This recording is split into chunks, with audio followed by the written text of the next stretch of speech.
En este momento queremos tratar acerca del tema tan delicado, pero también tan importante, de lo que se ha venido a llamar la sanación intergeneracional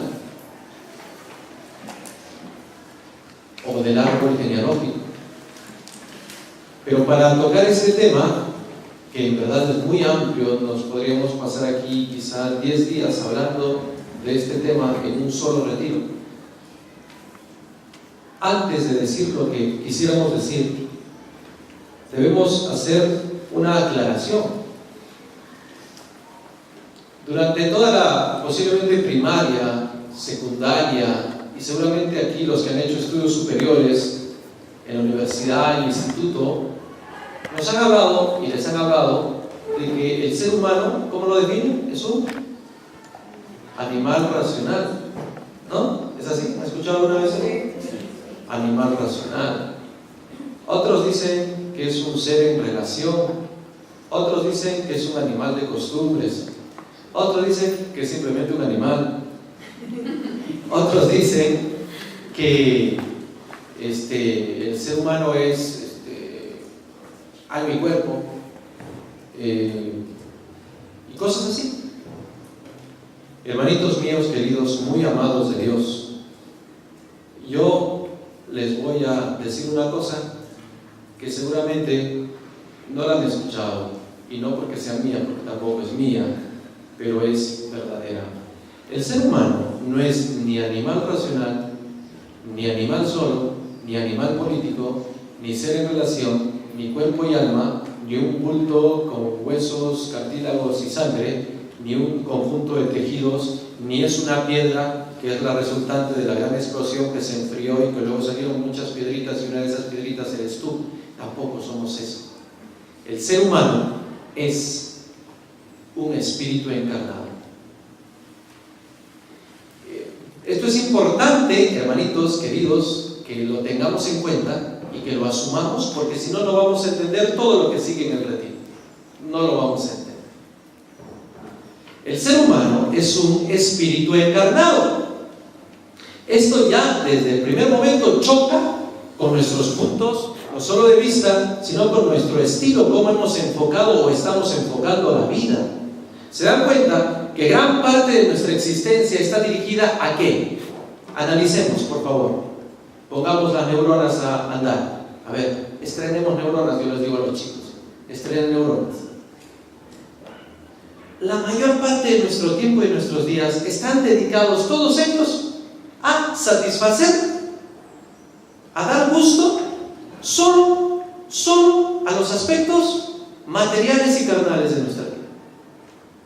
Aquí, quien menos trabaja, ¿para qué? Para comer. Ya está. Y algunos trabajan, parece que comieran demasiado porque trabajan mucho, ¿no?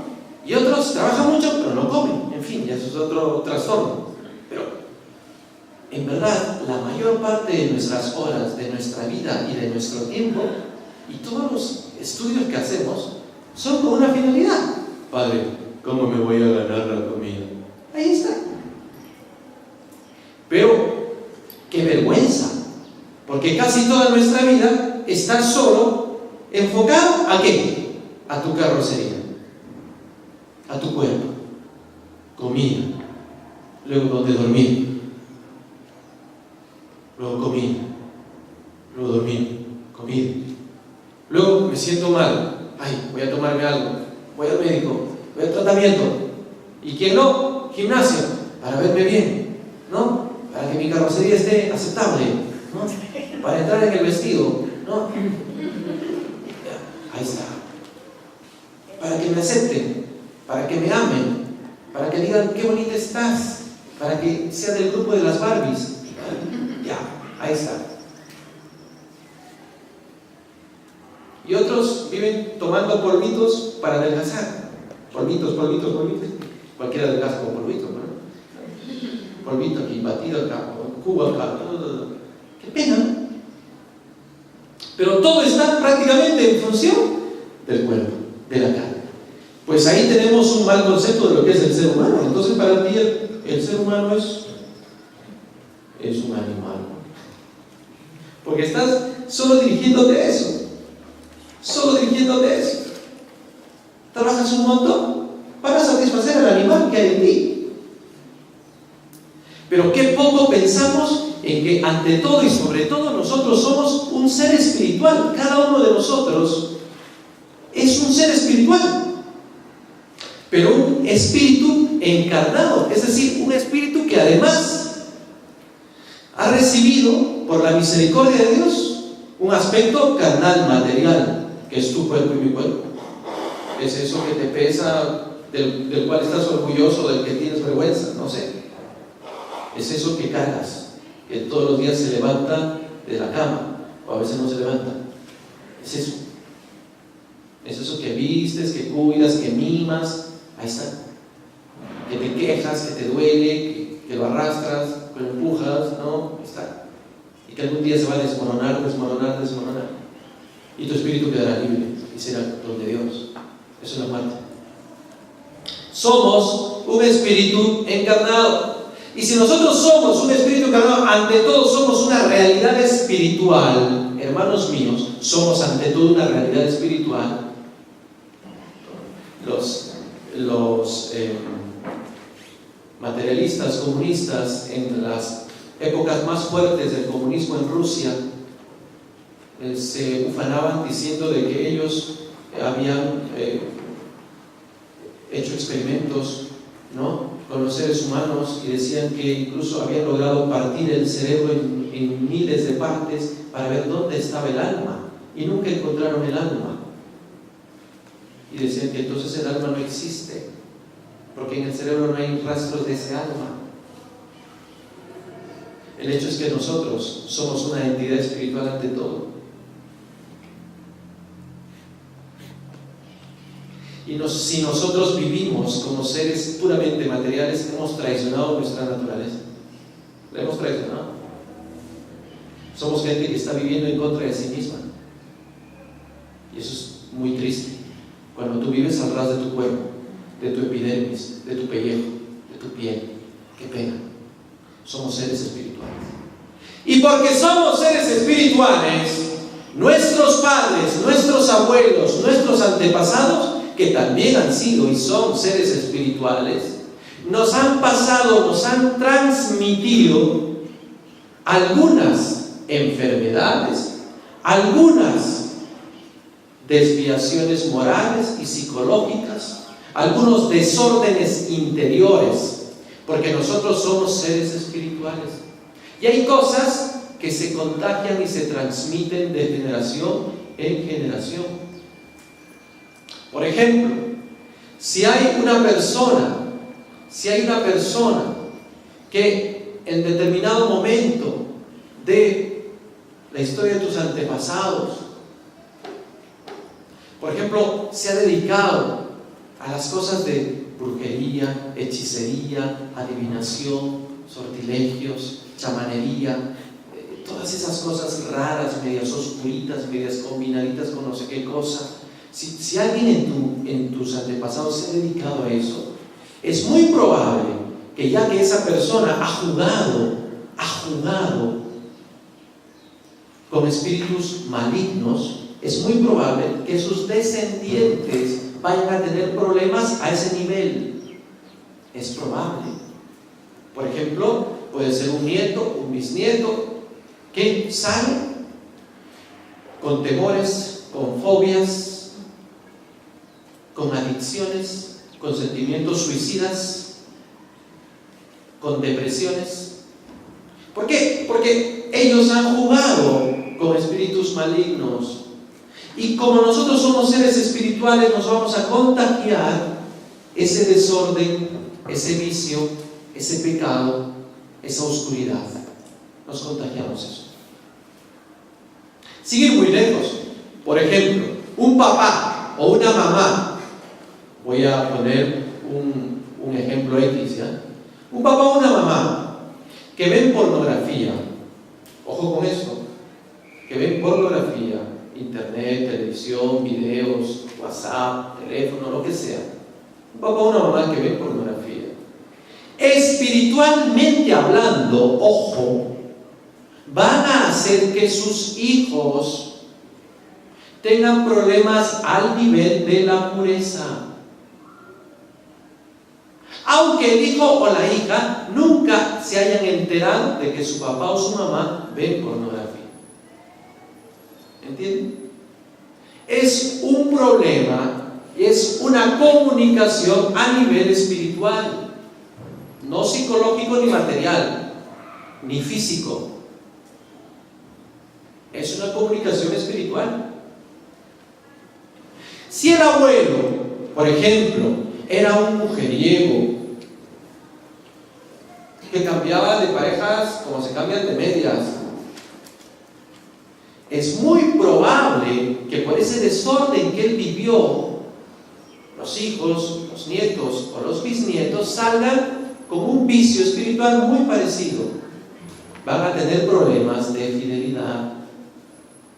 Es curioso, por ejemplo, constatar a veces que en familias enteras se da desde los abuelos o bisabuelos, llegando hasta los bisnietos actuales. ¿Qué cosa? Todos los matrimonios se rompen. Todos. El abuelo acabó separado, el papá separado, el otro separado, y ahora se están separando. Qué raro, ¿no? ¡Ay, mala suerte! No es mala suerte. Su problema espiritual contagiado. Su problema espiritual contagiado. ¿Por qué? Porque nosotros somos entidades espirituales y nos comunicamos lo bueno y lo malo espiritual.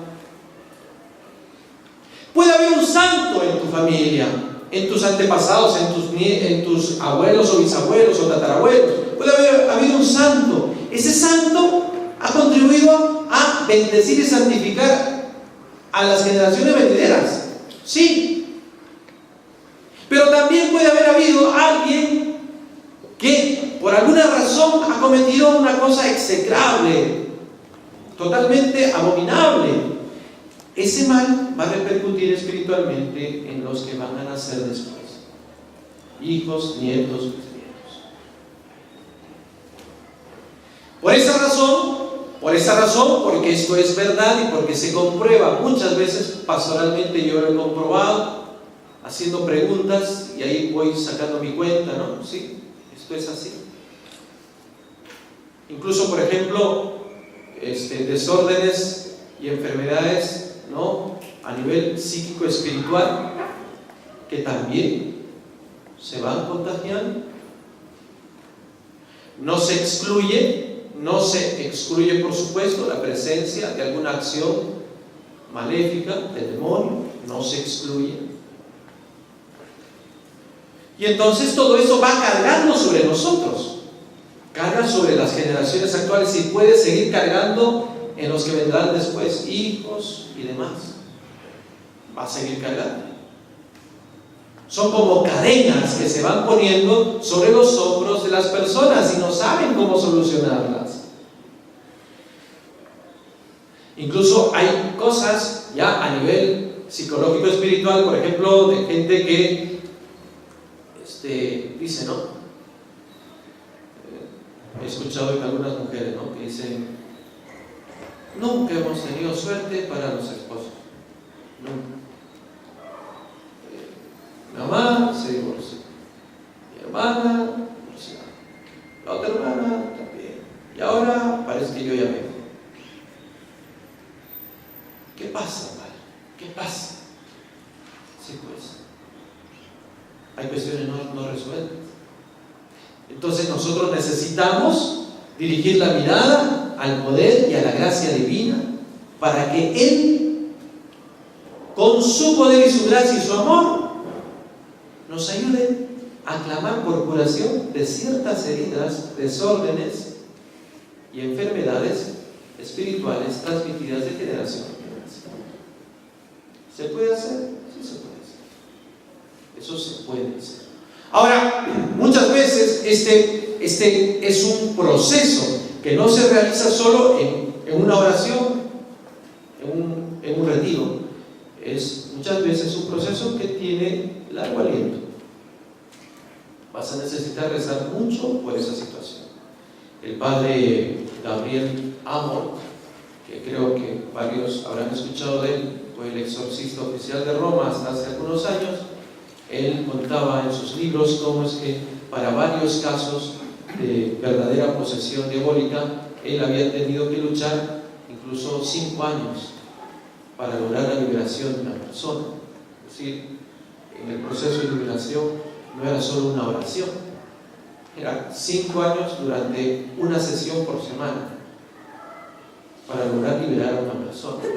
No es lo que se ve a veces en algunas películas bien raras, ¿no? Eso no confíen en esa película, por favor, ¿eh? Eso es novelería, eso no es así, no funciona así. Entonces, si para el proceso de liberación sucede esto, para el proceso de sanación es lo mismo. Se necesita compromiso de la persona para lograr sacar adelante esa situación, incluso para curar todas sus generaciones, aunque ya están bien muertitos todos. ¿Saben por qué? Porque cuando una persona fallece con ese mal espiritual a cuestas, con ese desorden espiritual a cuestas, y ha fallecido, ¿saben qué? No va a descansar tranquila. Entonces tú podrías orar para que tus antepasados finalmente descansen tranquilos. Puede que estén en el purgatorio. Si tú oras, ellos podrían pasar a la presencia de Dios.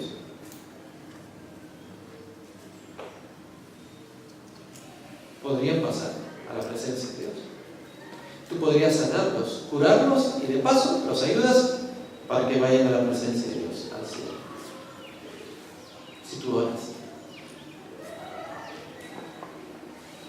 Varios sacerdotes católicos se han introducido en este tema de la sanación intergeneracional. He estado viendo lo que hacen algunos de ellos, ¿no? Fundamentalmente es un proceso de fe. Yo le pido al Señor y el Señor va a actuar con su mano poderosa para ir curando esa situación, esos nudos, esos sufrimientos que están como cadenas lanzados sobre mi familia, sobre mis antepasados. Y yo debo hacerlo también por los que vienen, para que queden libres. Para que queden libres. Otra vez, es un tema también de acción del enemigo, porque quiere quitarnos toda alegría y toda libertad. Y le gusta echar cadenas. Hay gente que no se da cuenta y se deja amarrar. Entonces, la sanación intergeneracional es un proceso de fe. Es un proceso de fe.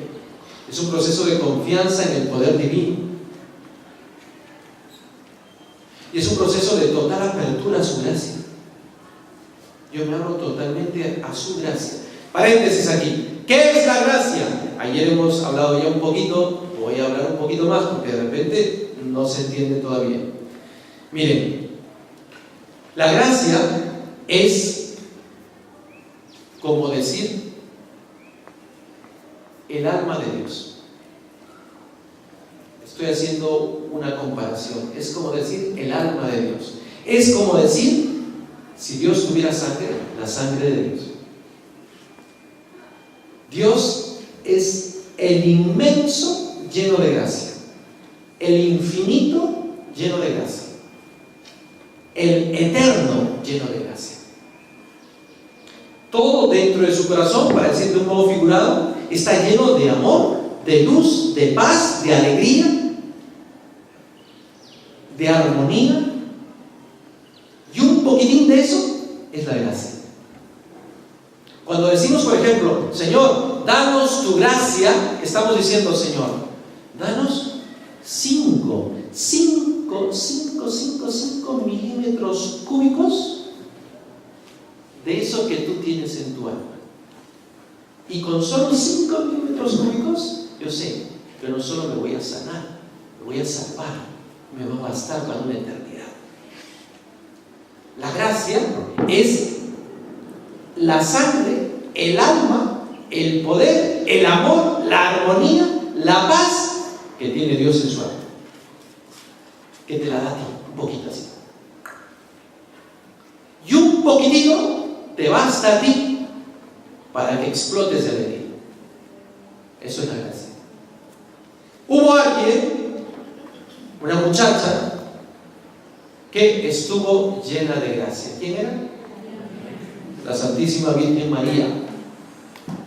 Ella es la única llena de gracia. Por eso ella es hermosa y por eso es toda santa, porque ella no solo tenía 5 milímetros cúbicos, ella tenía toda el alma llena de la sangre de Dios. Aleluya. ¿Cómo habrá sido esta chica? Tremendo. Por eso le decimos: Dios te salve María, llena eres de gracia. Solo esa frase sería para que nosotros meditemos 5 rosarios, ¿no? Llena eres de gracia. Si 5 milímetros cúbicos a mí pueden sanarme a mí y a toda mi descendencia, ¿te imaginas que toda el alma esté llena de gracia? ¡Hala! ¡Cuánta alegría! ¡Cuánta luz! ¡Cuánta paz! ¡Cuánto amor! ¡Cuánta armonía ha tenido María en su corazón! ¡Aleluya!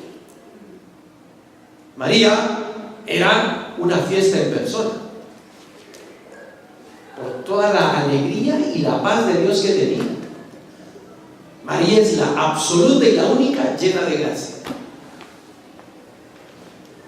¿Se entiende?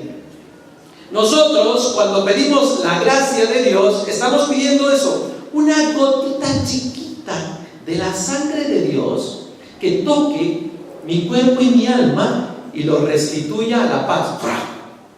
Solo una gotita, bastará.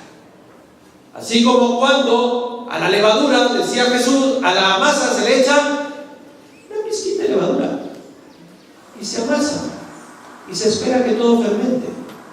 Así como cuando en la comida le echas un poquito de sal, ya está, un poco de sazonador. Y eso basta para que tenga buen sabor. Así como entras en una habitación y te basta encender una luminaria. No necesitas que todo el techo esté lleno de luces. Un puntito. Ya está.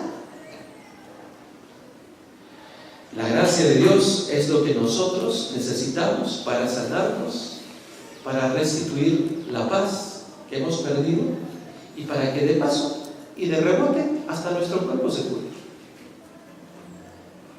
Dios utiliza cualquier medio para transmitir su gracia, cualquier medio, pero por encima de todos esos medios están los sacramentos.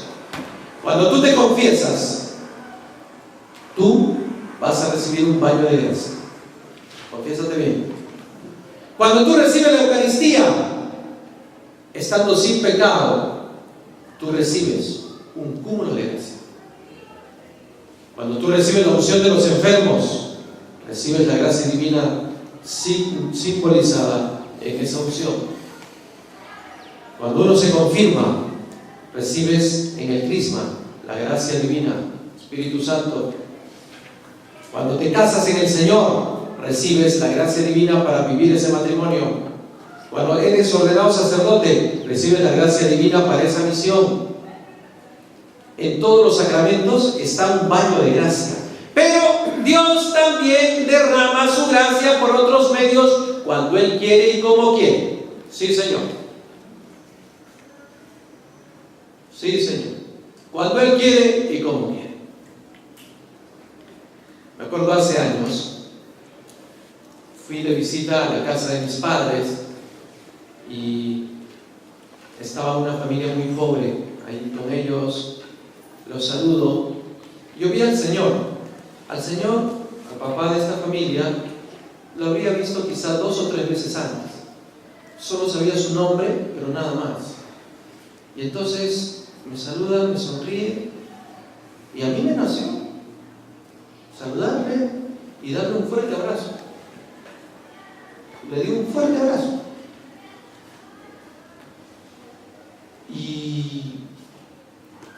Y ya, luego nos despedimos. Y unos días después me llama mi hermano.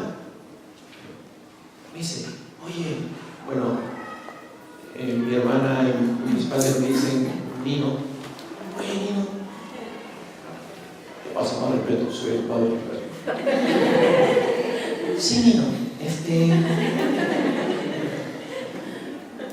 Nino, el señor fulanito había llegado contento a la casa. ¿Así? ¿Sí te acuerdas? ¿Cómo tú ves más? Dice, cuando el padre me dio ese abrazo, he sentido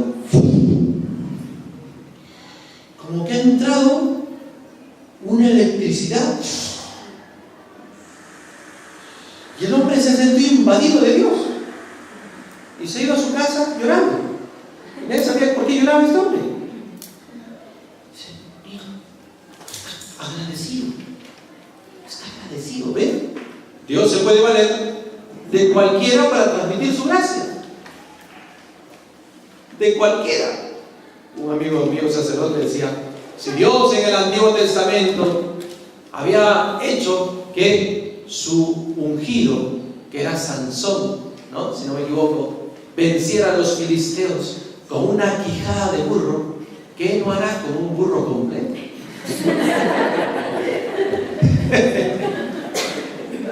¿Qué no hará con un burro completo? Si con una quijadita venció a los filisteos, con el burro completo, ¿qué no va a hacer? Dios usa a la gente, nos puede usar a cualquiera de nosotros para transmitir su gracia. Basta que uno se abra de corazón, basta que uno le deje rienda suelta al Espíritu Santo en su vida y tú vas a ser transmisor de gracia.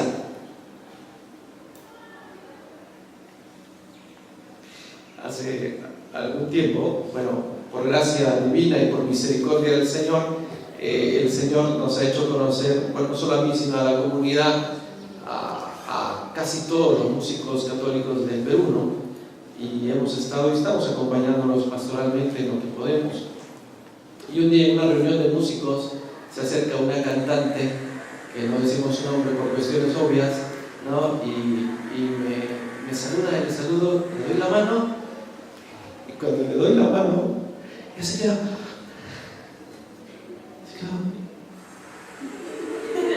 Digo, ¿qué? ¿Pasó algo? No sé, es que entró algo en mí.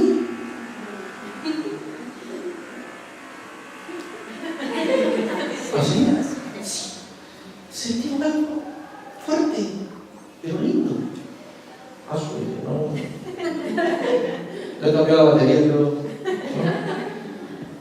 Dios se vale de cualquier persona para derramar su don, su gracia y su amor. Yo me acuerdo, y esta me lo hicieron a mí. Hace muchos años, yo recién ordenado sacerdote, Me mandaron a celebrar repentinamente, el superior me manda a celebrar una parroquia por la Victoria. Yo la verdad ese día estaba recontra desmoralizado, con las baterías bajísimas hasta el subsuelo, porque todo me estaba yendo muy mal pastoralmente. Era encargado de un grupo de seminaristas, y los seminaristas no alzaban vuelo con el espíritu, estaban así muy secos, muy apagados. Me iba mal en unas clases que estaba dictando y poco más, y me arrojo al riel del tren y ya estaba muy triste, realmente estaba triste. Y el padre me llama y me dice, tienes que ir a celebrar a tal parroquia. Y él terminó, ay, todavía ahora, no. Pero dije, está bien, padre, yo voy. Y fui pensando en mis problemas, pensando en todo lo mal que me iba, pensando en que ya el mundo se acababa conmigo. Y entonces llego a la parroquia, me revisto, salgo con 2 monaguillos y se me uno a la misa, pero dije, ni siquiera tengo ganas de predicar, no tengo ganas de predicar. La verdad, estoy tan bajo que ni siquiera puedo decir una palabra. Y dije 2 o 3 cositas así muy genéricas y seguimos la misa. Más o menos había gente, era creo que un difuntito o algo así. Y entonces, termina la misa, voy a la sacristía, me saco los ornamentos, me despido de los monaguillos y me voy. Estoy saliendo por la misma iglesia distraídamente pensando en mis problemas, como a veces sucede con nosotros, ¿no?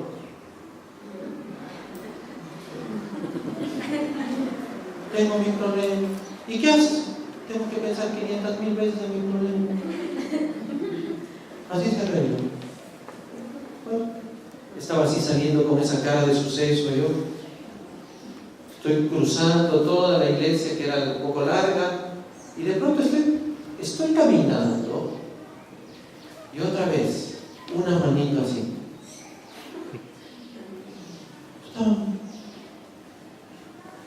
Volteo, una niña chiquita me mira y me dice: ¿tú asistes la misa? Traductor, a ver, asiste. Tú hiciste. Sí, yo así la misa. ¿Tú asiste la misa? Sí, yo así la misa. Y alza sus manitos. No desprecies a un niño.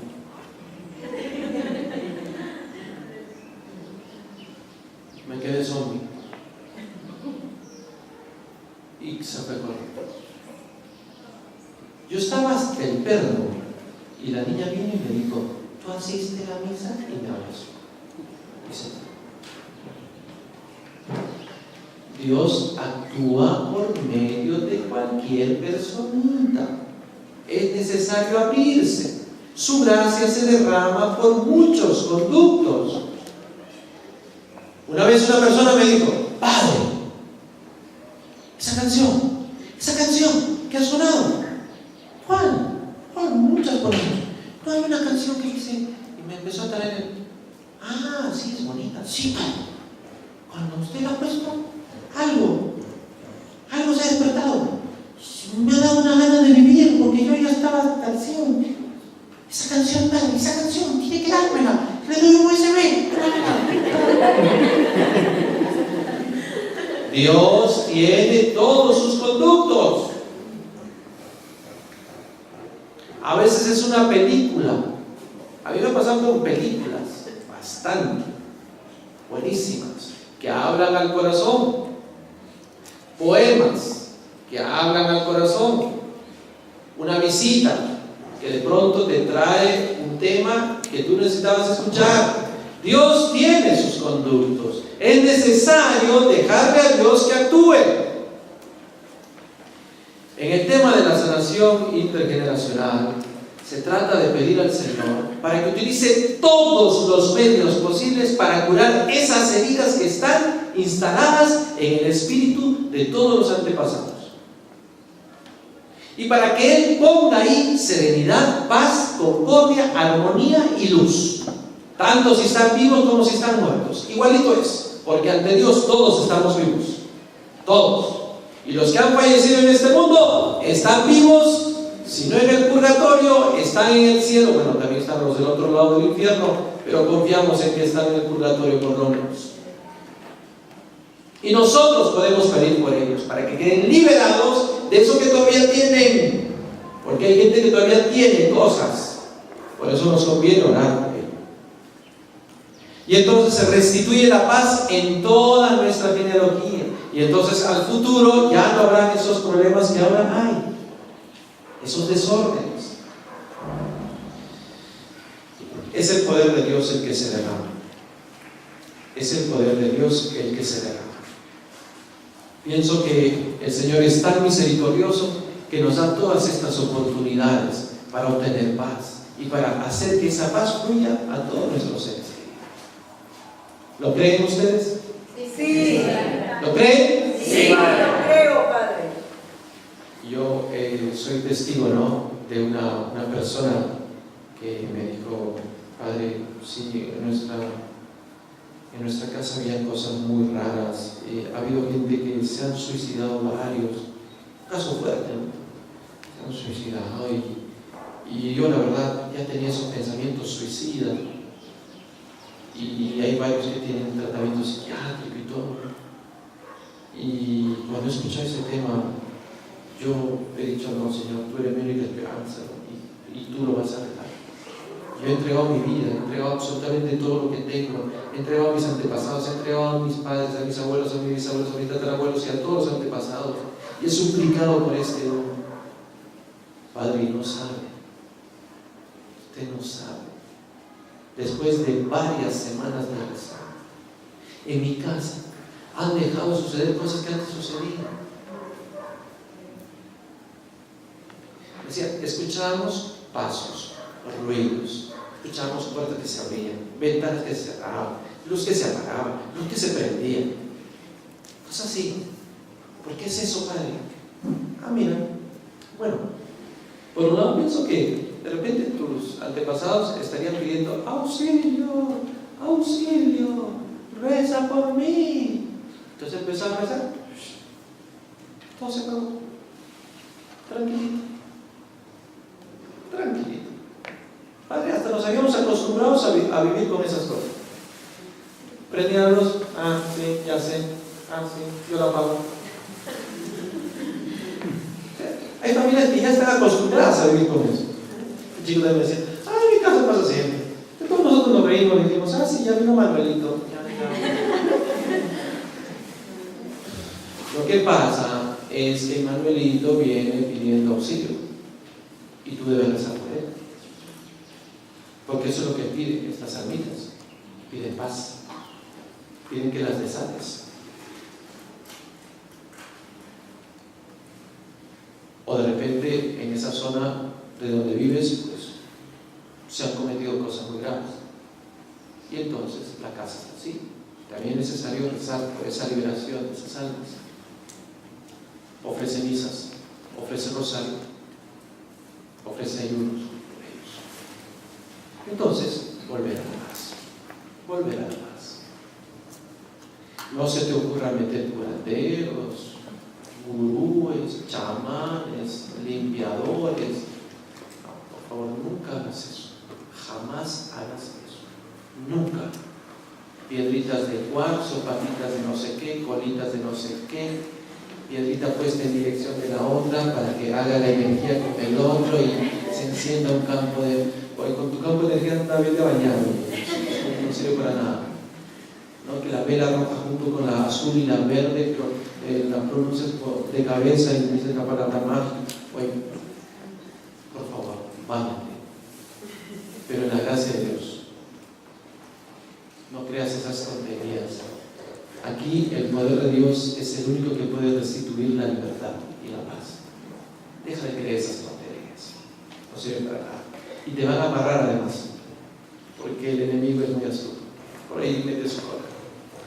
Entonces, les voy a invitar, hermanos, a que oremos por la sanación de todos nuestros antepasados. Hoy comenzamos con algunos, seguramente, otros de repente ya han comenzado. Pero les voy a invitar a que oraciones así, ustedes las hagan por lo menos cada semana. Delante del Santísimo Sacramento, de preferencia. Ahora las parroquias, muchas de ellas tienen adoratorios. Vayan al adoratorio y en silencio recen una oración por la sanación de todos sus antepasados. ¿Saben qué? Y en el cielo algún día nos vamos a encontrar y por ahí saldrá un viejito y dirá: tú, ¿no? Yo soy tu tatarabuelo. Gracias, rezaste 5 años. Gracias. Por ti estoy aquí. Por ti estoy aquí. Gracias. Imagínense. Tú nos has salvado. Y tú en la tierra pensabas: soy la única cucucasta que va a la iglesia de mi casa. Nadie va, ni el gato va. Estoy perdiendo mi tiempo. No, tú has salvado a tu familia. Tu familia, cavernícolas en el espíritu, no reza nada. Tú eres la única que viene, la única que reza, el único que va a misa. Algún día te lo van a agradecer. Te lo van a agradecer. Y estaban ahí metidos en otras cosas. Tú eres el único que salvaste. ¿Qué? Vamos a orar por ese día. Que así sea. Amén.